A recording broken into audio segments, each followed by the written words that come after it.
સવારના 7:30 વાગી ગયા છે ને.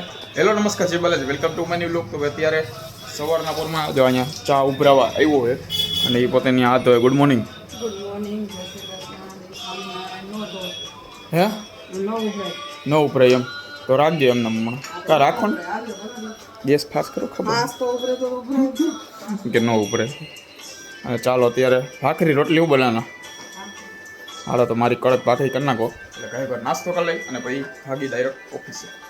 તો ભાઈ ચાલો આ બાજુ સવારમાં અત્યારે બને છે ઉત્પમ, કારણ કે બપોરે જમવામાં ઉત્પમ લઈ જવાનું તો અત્યારે ઉત્પમ કરી દઈ. તો હમણાં ઘરે થઈ જાય એમ થઈ ગયું ઓફિસે જવાનું, તો ઓફિસેથી આવીને પાછા એવા થાય. તો ચાલો રાતના 8:15 વાગી ગયા છે ને બાજુ ઓફિસેથી ફાઇનલી અત્યારે ઘરે આવ્યો છું.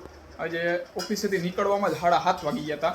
હવે ટૂંકમાં કામ તો હતું નહીં એટલું બધું, કામ 7:30 વાગ્યા કારણ કે કામ તો 6 વાગે પતી જાય એમ જ હતું. ટૂંકમાં અત્યારે હું જે એકાઉન્ટિંગ ફિલ્ડમાં સીએમાં હોય ને એને ખબર હોય કે ભાઈ 31 માર્ચ હમણાં પૂરો થયો અને આજે 20 તારીખે હતી જીએસટીના ટૂંકમાં પત્રકને બધું ફાઇલ કરવાની આજે લાસ્ટ ડેટ હતી.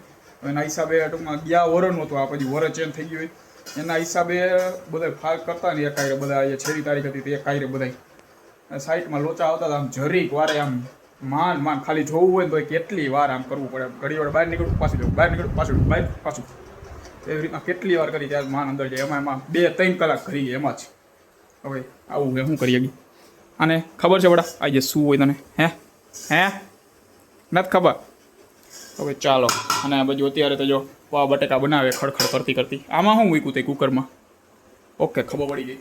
કુકરમાં એને મૂક્યું છે બટેકા, કારણ કે પાવ બટેકા બનાવવાના. અને આ બાજુ ચોરી રેડી હતી, ચોરીનું શાક કરવાનું હોય. હે તો કાલે કરવાનું. હવે કાલે બપોરનું મેનુ આવી ગયું. અત્યારે આજ બપોરમાં તો ઉત્પમ હતા. તો ભાઈ હવે જોઈએ મારું શું કરવાનું. હે પેડ આપણી પેડ પૌવા બટેકા મને ભાવે નહીં, કારણ કે આ બધા હું આ જો આ પૌવા હોય ને બતાવું જો આવડા આ હોય ને આ જો કેટલા આમ ચેપાઈ ગયેલા આમ ટૂંકમાં ભેગા લાગે. ખરેખર પૌવા બટેકા આમ છૂટા હોવા જોઈએ. પૌવા આમ ઇન્દોરી પૌવાની બધા આવે ને એ બધા એકવાર ચાખી દો, કદાચ ખાધા જઈશે બધા. એ આવે ને એ મજા આવે આમ ખાવાની. એમાં ડુંગળી ને ઓલું ટમેટું ને મરચું ને પછી બધું ભેગું કરી નાખે ને એટલે મને ન ભાવે.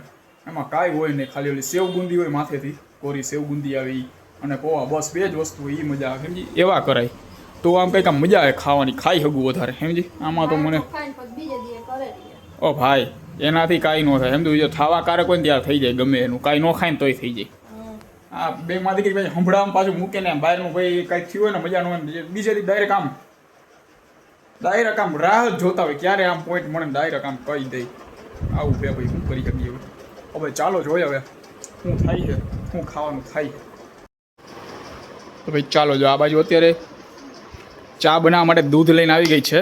એમ મારો માં આમ વાણી હંમેશા શુદ્ધ રાખવા. આમ ગમે હું દૂધ લેવા જતી જ નહીં, દૂધ લઈ જાય તો કે રાને જવા દે ને આમને આમ વાણી હંમેશા શુદ્ધ રાખો, સમજા? અપશબ્દોના ઉપયોગ ન કરો. ઓકે વાણીમાં હંમેશા મીઠાશ રાખો ને સુગંધ ફેલાવો. વાણી હું ને સમજી, ડુંગળી બતાવીને વાઇસ ન ફેલાવો. સમજી ગઈ શું કહેવા માગું છું?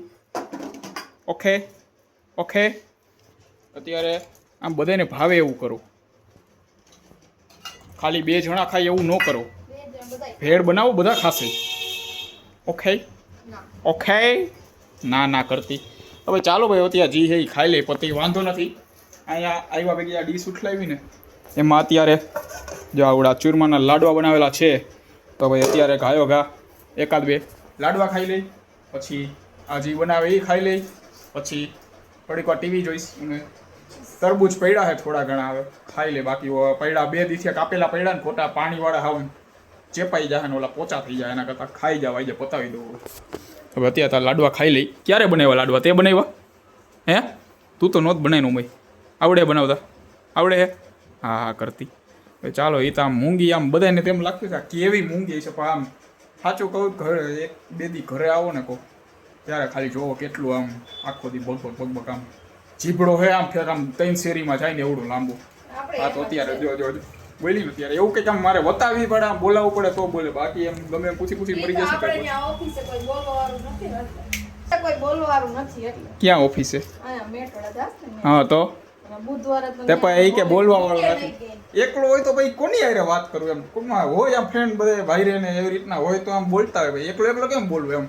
આ વ્લોગ ઉતારતા જ બોલવાની. આ તો કાંઈ મારે વ્લોગ તો ઉતારે ને આખો દી ભાઈ. એકલો વ્લોગમાં એમ એકલો કેટલું બોલવું. કોઈક હોય આજુબાજુમાં તો એની હારે કંઈક વાત કરતા હોય તોય ઉતારું. બાકી તો એટલે એમ કહી એટલે એ કે બુધવારે ભાઈ બોલતો હોય એ રીતના કોઈક હોય તો એની હારે વાત થતી. એકલા ભાઈ કે ઓફિસે કાંઈ બોલતો નથી.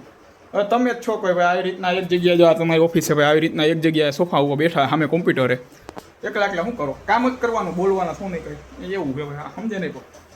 રાતના 9:30 વાગી ગયા છે ને હજી મારા મમ્મી આવ્યા નથી. ખબર નહીં ક્યાં ગયા છે તો આને પૂછી ભાઈ એ ક્યાં ગયા છે? હે બીજે ક્યાં ગયા?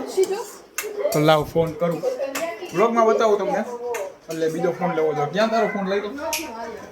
લાવ ફોન દેવાની ના પાડે માણસ. આવું છે અત્યારે માણા આમ ફોન કરી દેવાય. મારે વ્લોગ ચાલુ હોય કેમ અડવા દેવો? અને હો તો ભાઈ ચાલો હવે ફોન જરીક આમ મૂકીને કરી લઉં. મુકેશ તો ભાઈ ચાલો એને જ ફોન કરી દીધો ને કહી દીધું એ સેવ લેતા આવજો એવું કંઈક કહી છે. ક્યારે આવે છે? લેતા આવશે સેવ હે? તો ભાઈ ચાલો ફાઇનલી જો આવી ગયા છે. ક્યાં ગયા હતા તઈ? ઓટ ખુલી ગયો તો ક્યાં ગયા હતા? કિધર ગયા હતા? કેમ વાર લઈ ગઈ ભાઈ? તો ભાઈ વાર કાં લઈ ગયા જેમ કહું. બાકી 8:30 તો આવી ગયા હોય. બેસી ગયા કંઈક નાસ્તો બાસ્તો કરતા હશે એટલે નહીં વાલો. દહીં આવી ગયું છે ભાઈ તો દહીં પી લઈ. હો એમને લાડવા કા બનાવ્યા? આવી છે શું હોય વળી? આવી છે ક્યાં? ખબર નહીં એવું યાદ ન હોય. પેલા ભાઈ ઘરે હતા ત્યારે યાદ હતું. અત્યારે તો ભાઈ યાદ ન હોય એવું. અખાત્રી ને ગણેશ ચોથ ને બધું આવેલું જતું. ક્યાં નથી થતા એ બાપાના લોગમાં. બાપા ગામડે ક્યાંથી કરે લાડવા? આને આપો ને લાડવાને. લાડવા જેવી જ છે. હે મેં કીધું બધાને ભાવે એવું બનાવ્યો. ત્યાં પૌવા બટેકા કર્યા. દાદાને શું બનાવ્યું એમ પૂછે છે.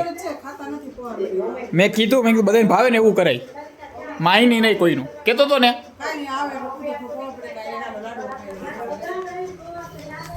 સાચું જ કેતો હોય. માને નહીં કોઈનું. જો આમ વાણી શુદ્ધ રાખો. આમ બધાની સામે પ્રોપર બોલો. હા તો આપણે ઈ જ છીએ સમજા. મજાનું હોય કોઈ ન બોલતી. તાર મજાનું હોય બોલસ તું. વહી જાને ડેટકી. ડેટકો. હા ડેટકો. કેમ બોલ ને હવે નહીં બોલે. આમ હોશિયારી ખાલી એમને જ મારવાની થાય. બાકી તો આમ કાંઈ બોલી શકતા નથી. ખબર ને આપણે એમ કરતા બે મા દીકરી એમાં હું આવી મારે હોઠ સરખા થઈ ગયા ને થોડા ઘણા એટલે બોલવું ને એટલે બે મા દીકરી આમ જોઈ ન શકતા. એટલે ત્યાં ચારા પારે. બાકી કે આમ બોલતો હોય ને આમ બોલતો હોય સમજી. આમ થયું હોય ને એને જેના ઉપર વીતી હોય ને એને ખબર હોય. આમ દાંત નો કઢાય બીજાને. હા તો હમણાં 2-3 દીથિયા નહોતો બોલતો. હા તો 2-3 દીથિયા નહોતું હરખું જ નહોતો બોલતો. લે બોલું તો એ વાંધો. આમ હે ને બીજાના ચારા ન પડે. બીજાની આમ હાલત હોય ને આમ સમજાય જરીક. કાંઈ ખબર નહીં પડે હે ને તમને કહીએ જો. હો તો ભાઈ ચાલો પૌવા બટેકા થઈ ગયા. મારી ભેળ કરી દો એટલે હું ભેળ ખાઈ લઉં અને પછી બ્લોગ એડ કરી દઉં. એડિટ કરી નાખું. ચાલો જો અત્યારે ફાઇનલી ભેળ થાય છે. હવે કીધું ભાઈ ભેળ કરી દઈ છે. ઓલી કંઈ કરી ન દે તે તો જો આમ જ છે. હવે હાલો ભેળ ખાઈ લઈ અને આ સાથે આટલું લોગ અહીંયા પૂરું કરીએ છીએ. લોગને લાઈક કરી નાખજો અને ચેનલને સબસ્ક્રાઈબ કરતા આવજો.